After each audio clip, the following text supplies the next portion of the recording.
At the family dinner, everything went silent when my parents looked at me and said, "You have to give your brother $1 million to buy a house." My fork froze halfway to my mouth. I thought they were joking. They weren't. Their faces were dead serious, as if it was a perfectly normal thing to say. My brother leaned back in his chair, a smug grin spreading across his face.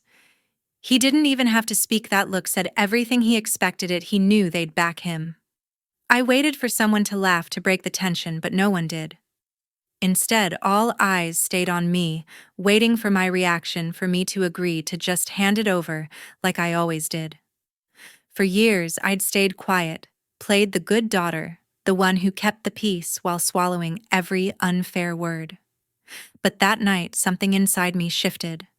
I realized this wasn't about family anymore. It was about control, entitlement, and a line that had finally been crossed. So I sat there completely still. I didn't argue. I didn't cry. And when I finally stood up, no one saw what was coming next. Because this time, I wasn't the same person they could manipulate anymore.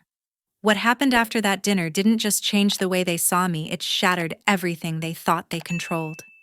And when the truth finally came out, my silence became the one thing they feared the most. Growing up in our quiet suburb in California, I always felt like an afterthought in my own home. My brother Brandon, 3 years older, got all the spotlight from day one. I remember being 5, sitting at the kitchen table with a drawing I'd spent hours on, a simple house, with a family inside colored carefully with crayons. My mother, Patricia, glanced at it, nodded vaguely, and turned back to praising Brandon's latest finger painting, which she called a masterpiece. "Look at this, Richard," she'd say to my father, holding up Brandon's messy scribbles like they were museum-worthy. "Our boy has real talent." My father, Richard, would chuckle, ruffling Brandon's hair while my drawing sat forgotten on the table. That pattern stuck through elementary school. I'd bring home report cards with straight A's in math and science, excited to show them off. But every time the conversation shifted to Brandon's sports achievements. Once, after I won a school spelling bee at age 8, I rushed home, bursting with pride, trophy in hand. Patricia barely looked up from folding laundry. "That's nice, Emily," she said dismissively. "But did you hear Brandon scored the winning goal in his soccer game today? The coach says he could go pro." Richard added from the living room, "Yeah, keep it up, son. That's what matters, teamwork and drive." I stood there, trophy feeling heavier, wondering why my wins never sparked the same excitement. Family gatherings amplified it. At backyard barbecues with Aunt Margaret and Uncle Douglas, everyone clustered around Brandon. He'd tell stories about his latest adventures, like building a fort in the woods, and they'd laugh, slapping him on the back. If I tried sharing something like how I'd figured out a puzzle on my own, the response was polite nods at best. Cousin Kevin once even joked, "Emily's the quiet one, huh? Brandon's the star." No one corrected him. It stung, but I learned to stay silent, observing how my parents beamed at Brandon's every move. Holidays were the worst. During Christmas dinners, gifts piled higher under the tree for him: new bikes, video games, clothes. Mine were practical book socks, maybe a puzzle set. One year at 9, I asked for a beginner's marketing kit after seeing an ad about creating ads for fun. Patricia laughed it off. "Why waste money on that? Brandon needs cleats for soccer." Richard agreed, saying, "Focus on real skills like your brother." I ended up with a generic board game while Brandon unwrapped everything on his list. School projects highlighted the divide too.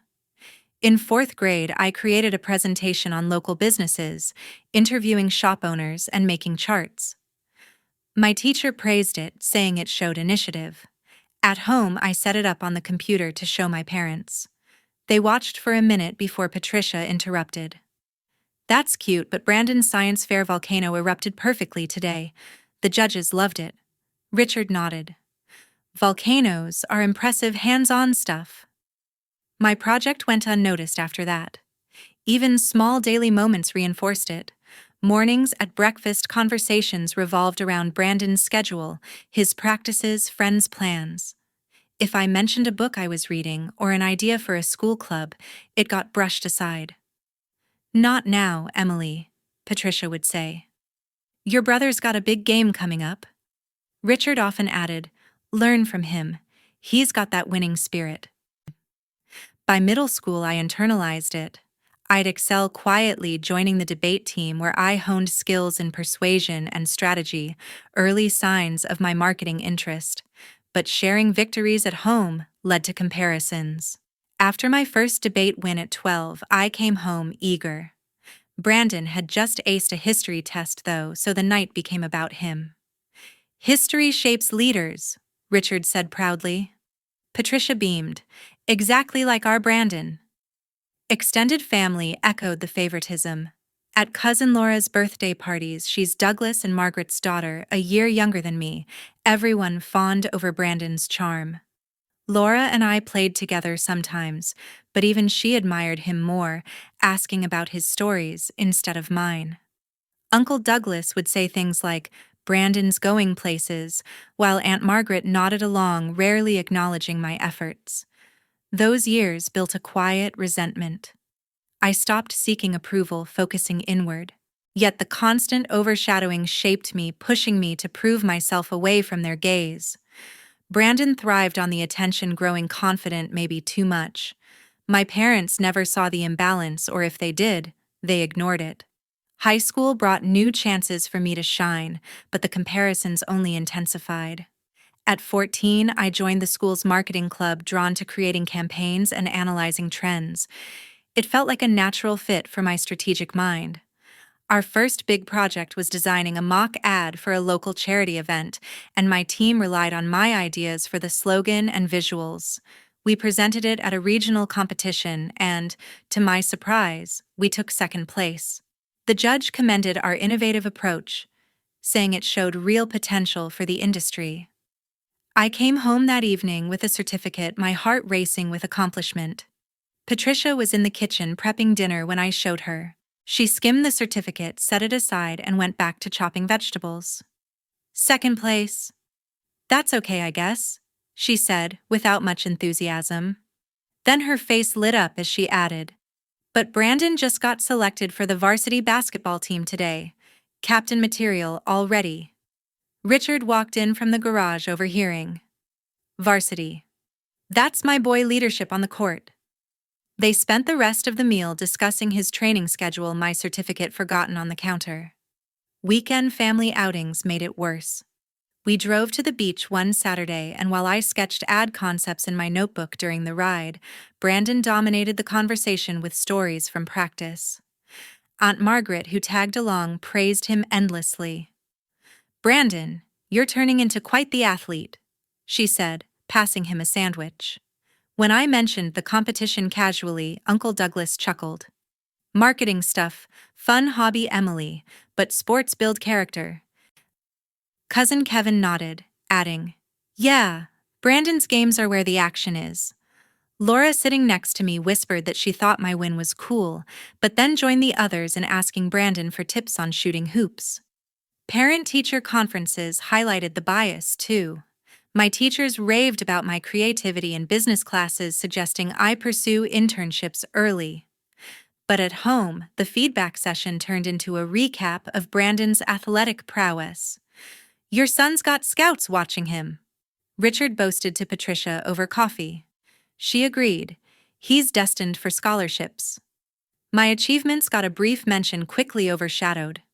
Summer barbecues with the extended family reinforced the pattern. At one gathering in our backyard, I shared news of placing in an online marketing challenge where I designed a viral social media strategy for a fictional brand. The response was lukewarm applause. Then Brandon announced his team won a tournament, and suddenly everyone toasted him. Aunt Margaret handed him the biggest slice of pie, saying, "For the champ." Uncle Douglas slapped his back. "Keep it up, kid, you're making us proud."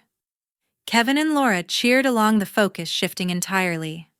Even academic milestones fell flat. In junior year, I aced an advanced placement exam in economics, scoring in the top percentile statewide. I printed the results to show at dinner. Patricia glanced over.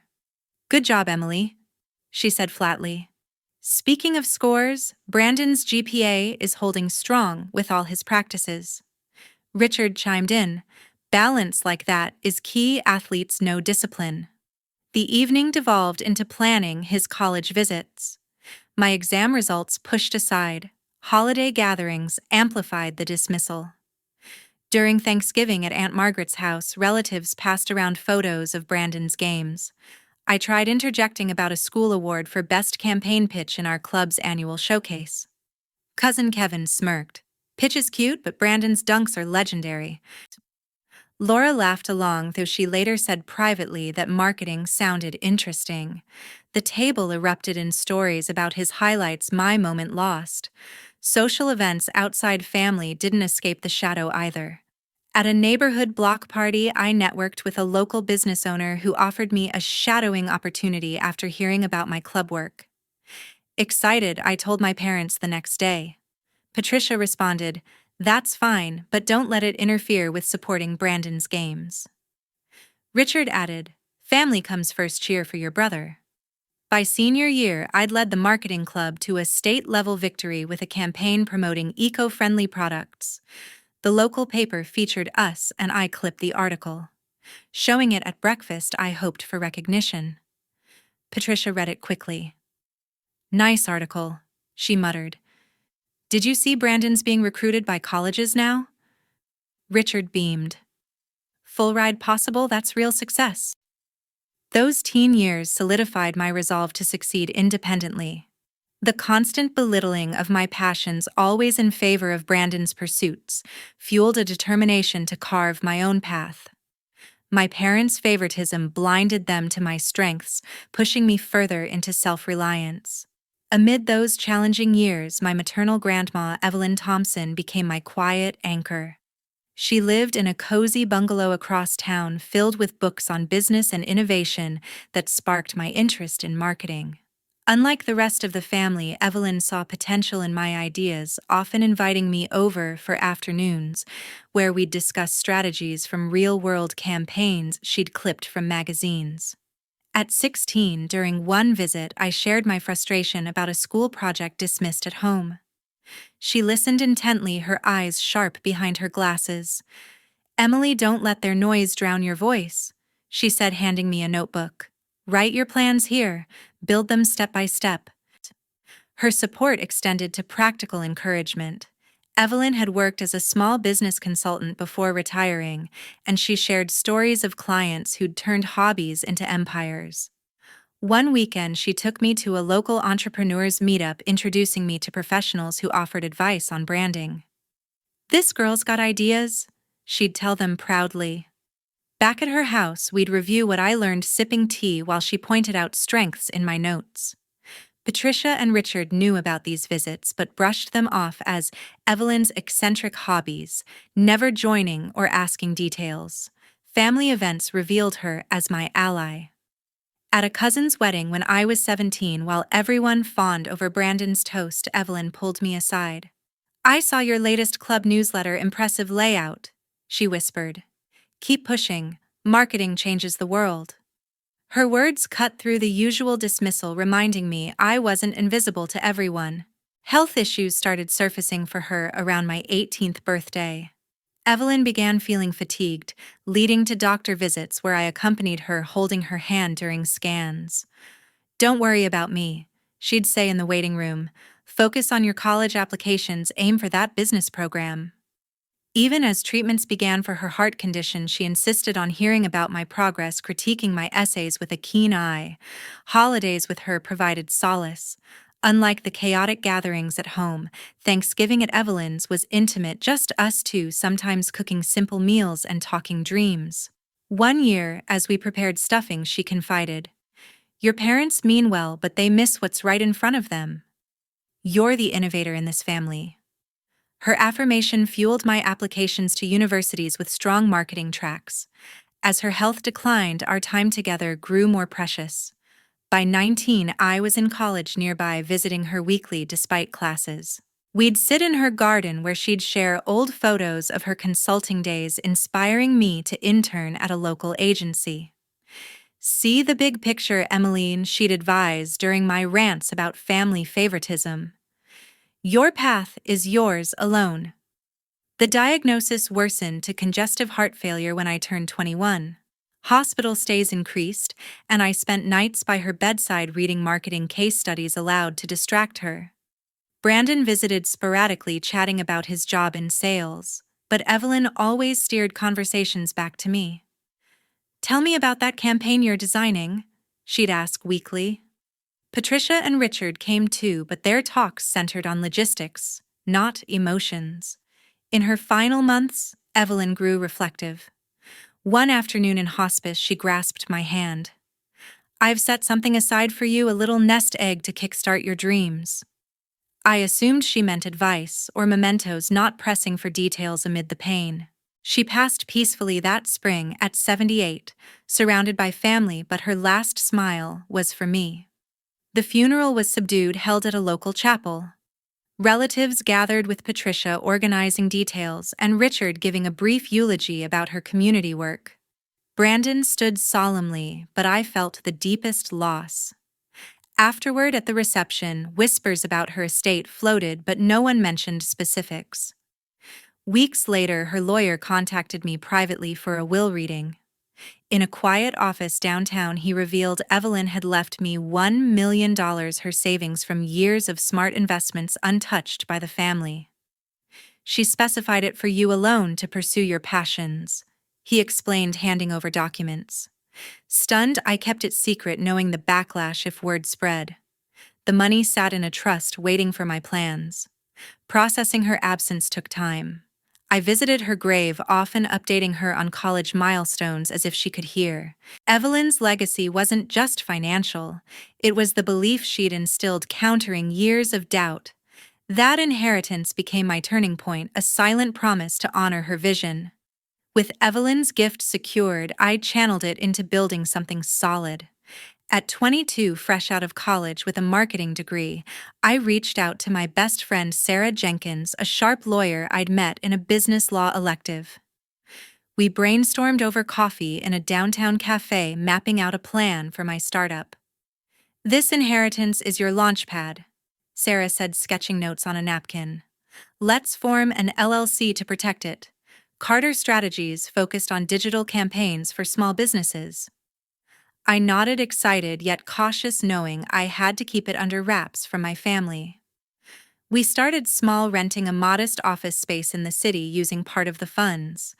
I handled client acquisition, pitching tailored strategies to local shops via email and networking events. Our first contract came from a boutique clothing store needing social media boosts.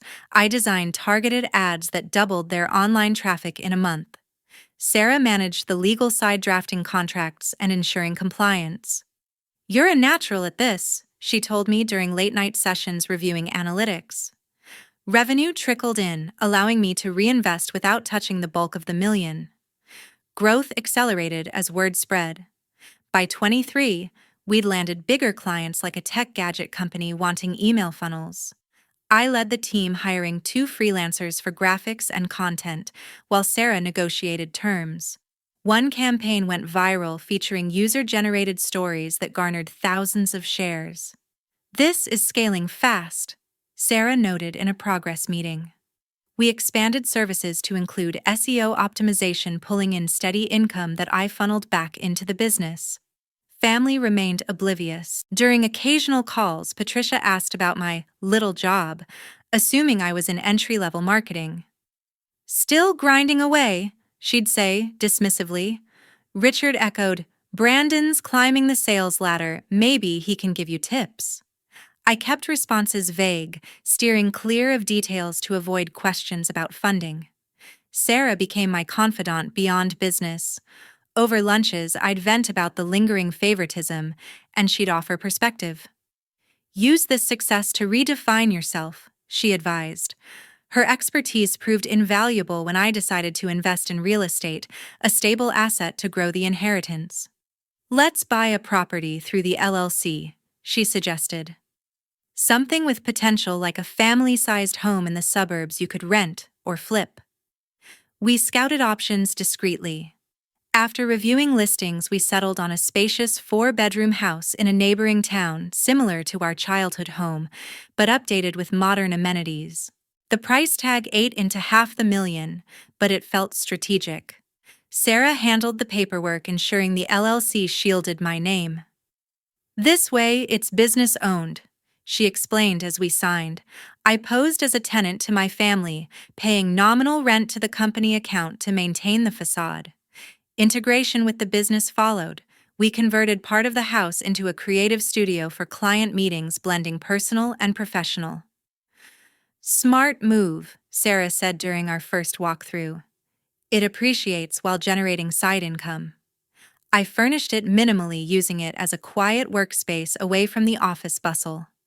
Challenges arose, like navigating tax implications. Sarah guided me through deductions, turning potential hurdles into advantages. This builds equity, she emphasized. Client wins piled up. A restaurant chain credited our rebranding for a sales surge, leading to referrals. By 25, Carter Strategies had a solid portfolio with annual revenue hitting six figures. I diversified the inheritance, further investing in low-risk stocks recommended by a financial advisor Sarah connected me with. Diversify to protect, she urged. The house appreciated steadily in the hot California market, adding value without fanfare. Family interactions stayed surface level. At a rare visit home, Brandon bragged about his promotion, while I downplayed my work as freelance gigs. Patricia probed lightly. Any big plans? I shrugged it off. Inside, the secret empowered me, a buffer against their expectations. Sarah's role evolved into partnership. We co-developed a signature service, integrated marketing suites for startups. Your vision drives this, she complimented after a successful launch. The business thrived, employing 5 full-time staff by then. The property purchase tied into long-term strategy. I envisioned it as a fallback, perhaps one day revealing it to shift dynamics, but for now, anonymity preserved peace. Monthly statements showed rental income from subletting a room, bolstering the LLC's books. Reflecting on the journey, Evelyn's gift transformed isolation into independence. With Sarah's help, I'd built a foundation unbreakable by family shadows. The secret held firm, setting the stage for whatever came next. As my venture gained traction, family pressures mounted in subtle ways. Phone calls from Patricia increased, often starting with casual check-ins, but veering toward Brandon's needs. Your brother's job is demanding, she'd say one evening over the line. He could use some help with his car payments. Nothing big, just a few hundred this month? I deflected politely, citing tight budgets from my supposed freelance work, but the requests persisted. Richard joined in during weekend conversations. Family supports each other, he'd remind me sternly. Brandon's eyeing a better apartment. Chip in if you can. Their tone implied obligation, as if my contributions were expected to match his favored status. I sent small amounts occasionally to avoid confrontation, but resentment brewed beneath the surface. Holiday visits escalated the hints. At Christmas gatherings, Aunt Margaret pulled me aside in the living room. Brandon's struggling with rent hikes, everyone's pitching in. Uncle Douglas nodded from across the room, adding, he's the one carrying the family name forward. Kevin chimed in casually. Yeah, he mentioned needing a loan for new work gear. Laura, usually neutral, agreed quietly. It'd mean a lot. I smiled through it, excusing myself early. Brandon himself started reaching out directly. In texts, he'd describe his latest setbacks, a delayed bonus, or unexpected bills, ending with suggestions like, if you're doing okay, maybe spot me some cash. His messages carried an entitled edge, assuming I'd cover gaps without question. I responded minimally, wiring minor sums while seething internally. Patricia's persistence grew bolder. During a Sunday call at 26, she outlined Brandon's plan for a certification course. It's expensive, but it'll boost his career. We all need to rally. Your part could be $1,000. Richard backed her up in the background. It's an investment in the family. I stalled, claiming to think it over, but the pressure felt manipulative. Extended family events amplified the dynamic. At a summer picnic, Aunt Margaret organized a group chat about helping Brandon out. Messages flooded in with pledges: 50 from Kevin, 100 from Laura. When I hesitated, Uncle Douglas messaged privately, "Don't be the holdout, Emily." The implication stung, positioning me as the uncooperative one. Brandon's milestones always justified more asks. After his promotion at 29, celebrations turned to funding his next steps. Patricia emailed details of a down payment he needed for a condo. "Contribute what you can, we're all in this." Richard followed up via voicemail. "He's building a future. Support him like he would you." The irony burned given past dismissals. Subtle guilt trips wove through daily interactions. Patricia's visits to my apartment, the house I secretly owned, included comments like, "Nice place. Imagine what Brandon could do with similar stability." She'd hint at his financial strains, eyes expectant. I changed subjects, but the undercurrent lingered. Cousin dynamics shifted too. Kevin called once, relaying Brandon's car repair costs. "Pitch in, it's family." Laura, in a coffee meetup, echoed, "He's always been there, time to reciprocate." Their alignment with the favoritism made isolation feel deeper. Richard's approach turned direct. In a face-to-face talk at home, he laid out spreadsheets of Brandon's expenses. "See here, your input could cover this gap." Patricia added emotionally, "We raised you both. Don't let him down." I nodded vaguely, excusing myself with work excuses. The buildup peaked with vague threats. Patricia mentioned during a dinner out, "If everyone doesn't help, Brandon might have to move back, disruptive for all." The implication my refusal could burden the household. I absorbed it silently, plotting boundaries. Brandon's entitlement surfaced in person. At a family barbecue, he cornered me by the grill. "Hey sis, spot me 500 for this trip." Work-related. His casual demand ignored my feigned struggles, assuming endless resources. Aunt Margaret's involvement added layers. She hosted a brunch where discussions centered on Brandon's ambitions. "Let's pool for his training seminar," she proposed. Uncle Douglas tallied commitments on his phone. Kevin and Laura pledged immediately, eyes turning to me. I murmured something non-committal, feeling the collective pressure. Over time, the asks accumulated: car repairs, courses, rent boosts totaling thousands I pretended to scrape together. Internally, it fueled determination to maintain my secret, turning their favoritism into motivation for independence. The pattern solidified a divide. Their unwavering support for Brandon contrasted my sidelined role, pushing me toward the inevitable confrontation. Yet I held back, letting the tension simmer. The annual family dinner loomed larger each year, a ritual laced with unspoken expectations. Preparations began weeks in advance, with Patricia sending group emails about the menu and seating. "Let's make it special," she'd write, attaching lists of dishes Brandon favored. I scanned them quietly, noting how my preferences went unmentioned. Tension simmered in the lead-up calls. Richard would mention casually, "Brandon's bringing updates on his project's exciting stuff." Patricia added enthusiasm, "We can't wait to hear, it's always the highlight." Their words carried an undercurrent, implying my contributions paled in comparison. Home visits amplified the buildup. Dropping by to help set up, I'd find the living room arranged with photos of Brandon's achievements on display. Aunt Margaret arrived early, arranging centerpieces while chatting about his recent successes. "He's on fire at work," she'd say. Uncle Douglas helped with chairs, agreeing heartily. Kevin and Laura joined the frenzy. In planning texts, Kevin suggested games centered on Brandon's stories.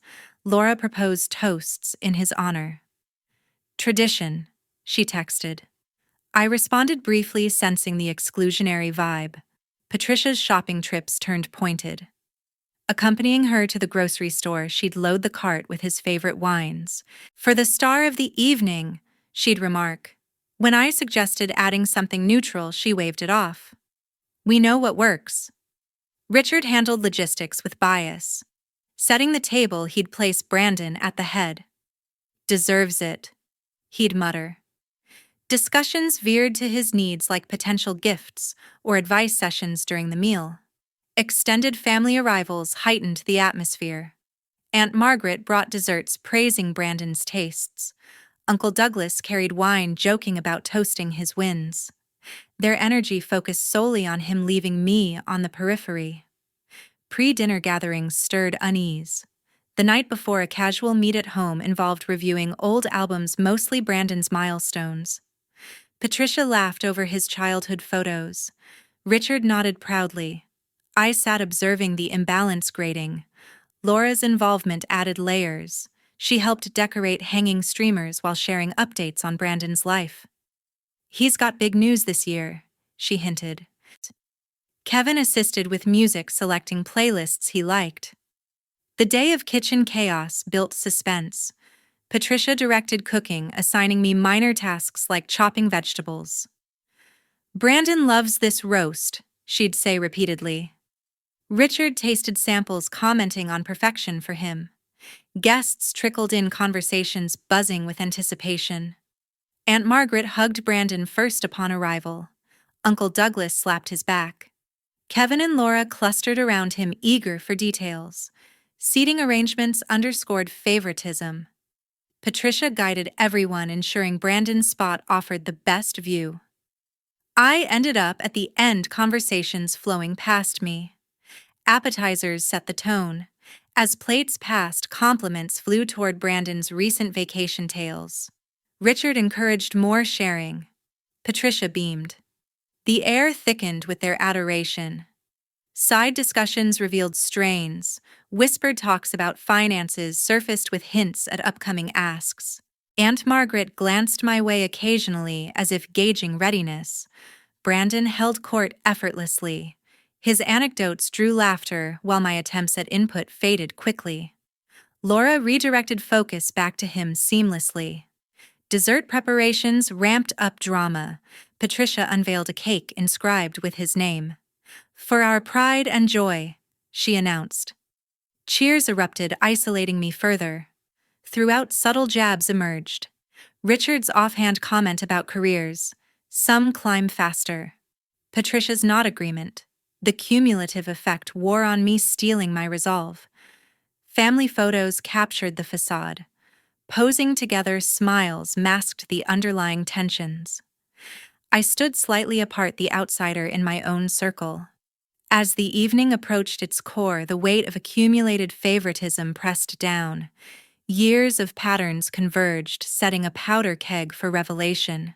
Yet the ritual proceeded, oblivious to the storm brewing. The meal progressed amid familiar chatter, plates clinking as everyone settled in. Patricia passed the salad bowl, her smile wide. Richard carved the roast, serving generous portions to Brandon first. Aunt Margaret complimented the aroma while Uncle Douglas poured drinks. Kevin cracked a joke about appetites, Laura laughing along. I took my seat quietly, the atmosphere thick with routine warmth, masking deeper currents. Conversations flowed lightly at first.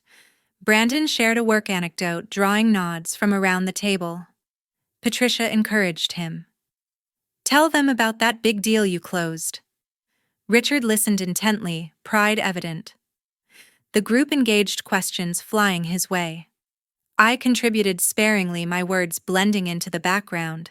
Appetizers gave way to the main course. As forks scraped plates, Patricia cleared her throat, signaling a shift. We have something important to discuss, she announced, glancing at Richard for support. He set down his utensils, folding his hands. Yes, it's about family matters. The room quieted, attention turning to them. Patricia continued, her voice steady. Brandon's ready to buy a house, a real milestone, but with prices these days, he needs help for the down payment. Richard nodded solemnly. We've all chipped in what we can, but it's time for everyone to step up. Eyes shifted toward me. Aunt Margaret adjusted her napkin. Uncle Douglas sipped his water. Kevin and Laura exchanged glances.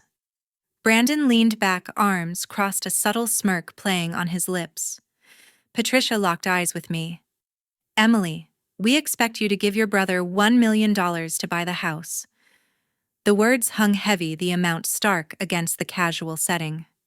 Richard added firmly, "It's only fair, he's worked hard and this secures his future." Murmurs rippled through the group. Aunt Margaret murmured agreement. "Makes sense." Uncle Douglas grunted approval. Kevin smiled faintly, Laura nodding along. Brandon's smirk deepened, his gaze meeting mine with quiet triumph. I sat there in silence, fork paused midair.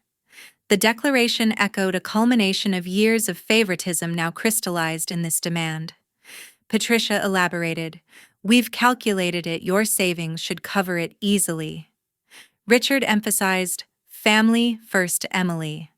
The table waited, tension coiling. Brandon broke the quiet with a chuckle. "Come on, sis, it's a no-brainer."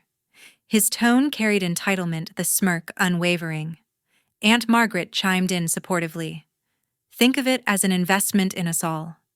Uncle Douglas added, "He's earned this." Kevin quipped lightly, "Big sis to the rescue."